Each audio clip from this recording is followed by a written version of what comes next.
we believe that there is no difference between any other king on the earth or president and prime minister and with Pharaoh and Nimrod. These guys, why? Because they were not appointed by God. Some of the kings that are not appointed by God are really bad, evil tyrants. Some of those kings and prime ministers and presidents that were not appointed by God, they are less tyrannical. Some are even righteous, so to speak, or good. But at the end of the day, they are good people, perhaps, that are not appointed by God. And if you're not appointed by God, then you're appointed by the devil for some particular reason, and you're sitting in a place that really you shouldn't be sitting in. It's not for you to do that. And if it was for them to do that, then what is the point of Jesus Christ coming back? I mean, we should just say that we don't need Jesus to come back because we have already the kings and the prime ministers and the presidents that we have. Why do we need Jesus? We don't, right? Because we have already other people that are righteous, or the possibility of us electing or appointing somebody who is righteous over our own affairs is good enough, but not possible, because if we follow most of the people that are on the earth, we would be led astray. And we find also that God in the Hebrew Bible becomes very offended and angry at the Israelites on many occasions, and especially evident in the story of Saul and Samuel.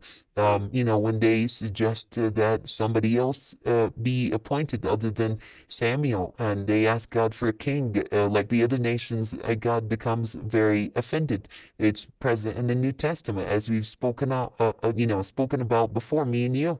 And how the people were given the choice by the Romans when they occupied the land. The Romans were like, who do you want? Do you want Jesus? Do you want Barabbas, right? The evil criminal, murderer. Then the people said, no, we want Barabbas. We don't want Jesus. So here the people were confronted with a choice between the king that was appointed by God, whose righteousness manifest, or between a murderer that they knew was a murderer. And they chose the murderer. And so how can we trust the opinion of the people? Now, some of the brightest minds that have ever walked on the earth, such as Socrates, he was opposed to the idea of democracy because of that. He said we cannot choose the leader. Why? He says very simple. He said, if you take two people that are extremely ignorant, okay, and they hold an opinion that's really bad, and you put them in front of somebody who's a scientist, who's educated, who has the interest of the people in mind, who's known as being honest and righteous. In a democratic system, these two evil criminals, these two evil, uneducated individuals will always have their way because they are more in number, right? Exactly. So it's about more. Whoever has more numbers, they win. Their system wins. And the Quran and the Torah and the Bible, they all tell us that most of the earth is unrighteous, right? And God's chosen people are only a small group of people, and that's the Israelites, and everybody else is bad at the time, right? And for the majority of the Hebrew Bible. And the same thing is present in the Quran, that those who are with Muhammad and accept Muhammad's rule, these are the believers, and the non-believers are many, many more. The angels are few, and the demon on earth, the angels are few, Al-Hafs Sharif says, and the demons are many, and the animals and the beasts are many. And so a democratic system will never work to bring about a righteous and just solution, so long as there are more unrighteous people on the earth than there are righteous people. It's just not going to work. It's our right to believe. We have a right to believe that, just as much as the Jews have a right to believe that the true king of the world is the Messiah, and that they're the true people of the world, right? The true, chosen people of God, and that God gave them a right to kick out the Palestinians and to establish a state. Just so much as they believe that one day the Messiah is going to come, and that's why they need to build the third temple so that the Messiah will come and actually rule over all of the nations of the earth, just as the Christians believe that Jesus Christ will come in the end time and rule the earth, whether the people like it or not, and he will establish God's kingdom, and that he is the true king, and that so everybody else's rights have to take a back seat, right, in order that God, who created the earth, that his will is implemented, just like the Muslims believe in the concept of a Mahdi. We believe that the Mahdi is here and Jesus is here. And it's not just about Mahdi or Jesus. If we were living in any other time during the Earth's history, there would always be the Imam of the time, and it's always the Imam of the time, or the person, the prophet, the messenger, the king, the judge who was appointed by God, who has the authority to rule over the earth, and the people, and that's whom we reserve the right to believe in. And so we don't want to pledge allegiance to earthly kings, false kings from the devil. Yeah, because we believe that if we do pledge allegiance to one of these kings or prime ministers or presidents, then we're actually pledging allegiance to the person who appointed them, right? Yeah, because there's narrations from the Ahlul Bayt alayhim salam that state that if you have somebody who tells you to do something and you obey them, then actually you obey the source of where that command is coming from. Yeah, so if somebody commands you to do evil, then that evil was from the devil. And so by obeying this person, you're obeying the devil, right? And if he commands you to do good, then you're doing good because the good came from God. And so by obeying this person's command, you are obeying God. And so that's why there's a hadith that says that there's no obedience to a creature in the disobedience of God, right? Yeah. We only obey creatures in the obedience of God because we're actually by that obeying God. Yeah. You can't do the will of Satan by pledging allegiance to these demons and recognizing their countries. We just can't do that. And this is like something that's in our heart and souls and minds if we're being non-violent, if we're not participating in politics, if we are not building a militia, if we don't have any weapons, if we believe in peace and turning the other cheek, then what is it that anybody should bother us about, or like be angry and try to force us to to feel any other way? I mean, they grant rights in the first world countries, right, to everybody, even the people that believe that God is a flying spaghetti monster. I mean, they have an officially recognized church and religion, and they're free to believe in that. Anybody who wants to believe in anything is free to believe in anything. There's people that believe that they're cats. There's people that believe that they're dogs or that they're different creatures. There's people that identify as that. People are free to identify as, men or women or anything else, and they should be able to, because God granted mankind the freedom to believe whatever it is that they want to believe. Their beliefs and their hearts and then their minds is between them and God. And so that's that.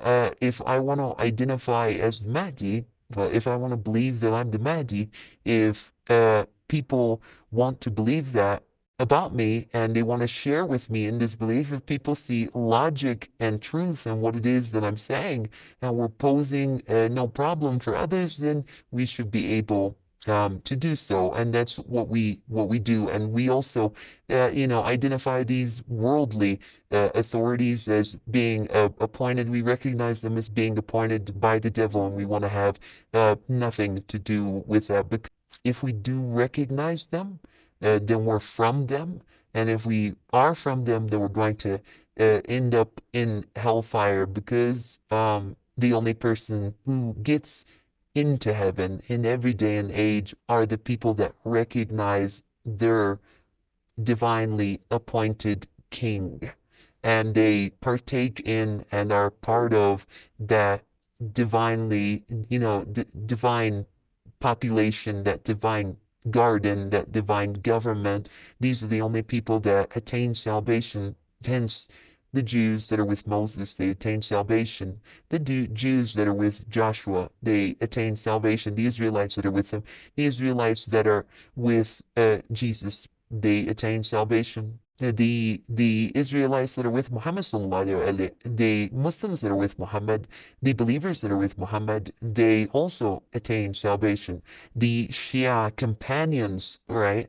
Whether it's Salman al-Farisi, or Abu Bakr, or Al-Maqdad, or Ammar ibn Yasir, these guys, now they attain salvation.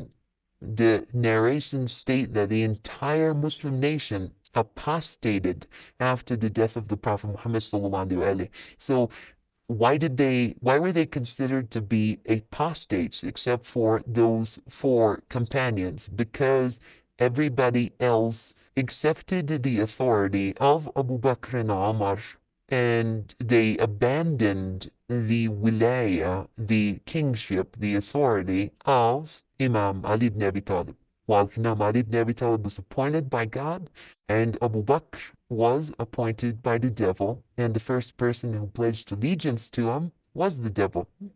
Whereas the first person who will pledge allegiance to the Mahdi is Gabriel. And so we believe that, if we don't want to be apostates, because it is possible that all of the Muslims be apostates, even if they're praying and fasting. We actually do believe them to be apostates. We believe very clearly and openly, I'm saying it, that the entire Muslim nation have all apostated. They are apostates, kuffar. And the same thing with the Christians and with the Jews and with the Hindus and with the Buddhists. All of them are non-believers. You can only be a believer if you recognize in our religion, and we believe that that is the religion of Islam and Judaism and Christianity. You can only be a believer if you are recognizing the authority of the divinely appointed Imam of the time. And so we can't recognize any other authority because you can't side with Imam Ali and Abu Bakr at the same time. You can't side with Muhammad and Musaylama at the same time. You can't side with Jesus and, Pontius Pilate at the same time. You can't recognize these authorities together. You can't recognize Moses and Pharaoh, or Abraham and Nimrod, or Noah and the descendants of Cain, right? The governments that were in place at the time. You can't recognize the authority of Adam and also at the same time the devil. There were angels, they prostrated to Adam. The children of the devil and the demons, the rebels, they prostrated to the devil and they followed him outside of the garden. And so that we don't want to be outside of the garden. We need to be in the Garden of Eden, and we believe that God is going to establish that garden one way or another. We believe that He's establishing it actually right now, and we think that this notion is very important, and we are calling upon all believers around the world to do whatever it is that they can do, right?